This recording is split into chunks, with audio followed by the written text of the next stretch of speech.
সুখী হৈছোঁ এটা কাৰণতেই যে আমি অতদিনে বহুত দূৰ দূৰণিৰ পৰা আমি ডিজেল পেট্ৰল আদি ক্ৰয় কৰি এই আমাৰ ধুমৰপথাৰ অঞ্চলৰ ৰাইজে চলিবলগীয়া হৈছিল। বিশেষভাৱে আমি কোনো ধৰণৰ ডিপো আমাৰ অঞ্চলৰ ওচৰে পাজৰে নাই।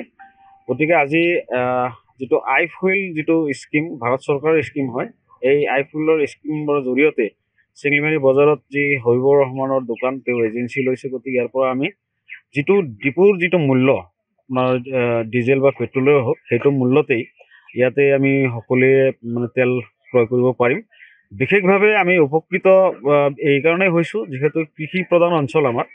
ইয়াত কৃষকসকলে এৰী খেতি হওক বা বিভিন্ন খেতিত মানে যিটো ডিজেলৰ প্ৰয়োজন হয়, বহু দূৰৰ পৰা তেওঁলোকে আনিব লাগে, কেৰিং চাৰ্জৰ প্ৰয়োজন হয়। গতিকে সেইখিনি অন্ততঃপক্ষে কৃষকৰ সকাহ এটা পাব। আৰু আজিৰ পৰা ময়ো আহ্বান জনাইছোঁ আমাৰ ধুমৰপথাৰ অঞ্চলত যিহেতুকে প্ৰথম এইটো আই ফুৱেলৰ চাব ডিলাৰশ্বিপ তেখেতসকলে লৈছে। গতিকে আই ফুৱেলৰ যিটো সুবিধা, এই সুবিধা আমি সকলো ৰাইজে কৃষকে গ্ৰহণ কৰা উচিত, যাতে সকলো কৃষকে ইয়াৰ পৰা আমি যিটো নিৰিখ গভমেণ্টে বান্ধি দিয়া নিৰিখ, ডিপুৰ যিটো নিৰিখ, সেই নিৰিখ মতে ইয়াৰ পৰা আমি তেল ক্ৰয় কৰিব পাৰিম। এই সুবিধাটো সকলোৱে গ্ৰহণ কৰা উচিত আৰু আমি সঁচাকৈ সুখী।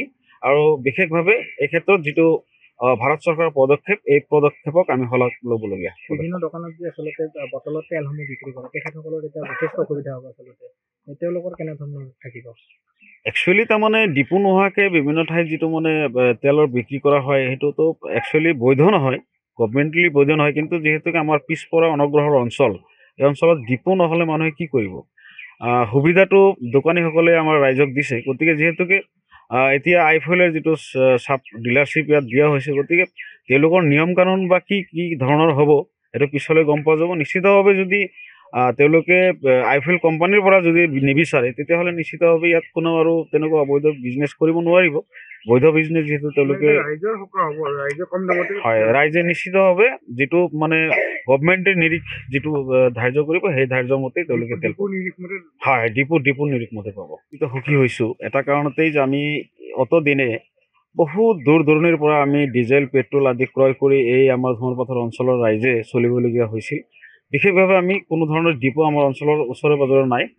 গতিকে আজি যিটো আই ফুৱেল যিটো স্কিম ভাৰত চৰকাৰৰ স্কিম হয়, এই আই ফুৱেলৰ স্কিমৰ জৰিয়তে চেঙেলিমাৰী বজাৰত যি হবিবৰ ৰহমানৰ দোকান তেওঁ এজেঞ্চি লৈছে। গতিকে ইয়াৰ পৰা আমি যিটো ডিপুৰ যিটো মূল্য আপোনাৰ ডিজেল বা পেট্ৰলেই হওক, সেইটো মূল্যতেই ইয়াতে আমি সকলোৱে মানে তেল ক্ৰয় কৰিব পাৰিম। বিশেষভাৱে আমি উপকৃত এইকাৰণেই হৈছোঁ যিহেতু কৃষি প্ৰধান অঞ্চল আমাৰ।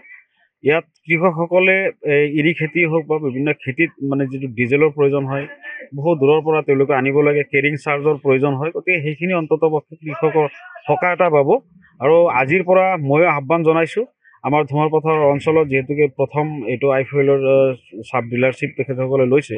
গতিকে আই ফুৱেলৰ যিটো সুবিধা, এই সুবিধা আমি সকলো ৰাইজে কৃষকে গ্ৰহণ কৰা উচিত, যাতে সকলো কৃষকে ইয়াৰ পৰা আমি যিটো নিৰিখ গভমেণ্টে বান্ধি দিয়া নিৰিখ, ডিপুৰ যিটো নিৰিখ, সেই নিৰিখ মতে ইয়াৰ পৰা আমি তেল ক্ৰয় কৰিব পাৰিম। এই সুবিধাটো সকলোৱে গ্ৰহণ কৰা উচিত আৰু আমি সঁচাকৈ সুখী। আৰু বিশেষভাৱে এই ক্ষেত্ৰত যিটো ভাৰত চৰকাৰৰ পদক্ষেপ, এই পদক্ষেপক আমি শলাগ ল'বলগীয়া। বিভিন্ন দোকানত যে আচলতে বটলত তেলসমূহ বিক্ৰী কৰে, তেখেতসকলৰ এতিয়া যথেষ্ট অসুবিধা হ'ব। আচলতে তেওঁলোকৰ কেনেধৰণৰ থাকিব? একচুৱেলি তাৰমানে ডিপু নোহোৱাকৈ বিভিন্ন ঠাইত যিটো মানে তেলৰ বিক্ৰী কৰা হয়, সেইটোতো একচুৱেলি বৈধ নহয়, গভমেণ্টলি বৈধ নহয়। কিন্তু যিহেতুকে আমাৰ পিছপৰা অনগ্ৰসৰ অঞ্চল, এই অঞ্চলত ডিপু নহ'লে মানুহে কি কৰিব? সুবিধাটো দোকানীসকলে আমাৰ ৰাইজক দিছে। গতিকে যিহেতুকে এতিয়া আই ফুৱেলৰ যিটো চাব ডিলাৰশ্বিপ ইয়াত দিয়া হৈছে, গতিকে তেওঁলোকৰ নিয়ম কানুন বা কি ধৰণৰ হ'ব সেইটো পিছলৈ গম পোৱা যাব। নিশ্চিতভাৱে যদি তেওঁলোকে আই ফুৱেল কোম্পানীৰ পৰা যদি নিবিচাৰে, তেতিয়াহ'লে নিশ্চিতভাৱে ইয়াত কোনো আৰু তেনেকুৱা অবৈধ বিজনেছ কৰিব নোৱাৰিব। বৈধ বিজনেছ যিহেতু তেওঁলোকে হয়, ৰাইজে নিশ্চিতভাৱে যিটো মানে গভমেণ্টে নিৰিখ যিটো ধাৰ্য কৰিব, সেই ধাৰ্য মতেই তেওঁলোকে তেল হয় ডিপুৰ নিৰিখ মতে পাব। যিকোনো খবৰৰ বাবে যোগাযোগ কৰক 7099017330 লগতে 7099017110 নম্বৰত।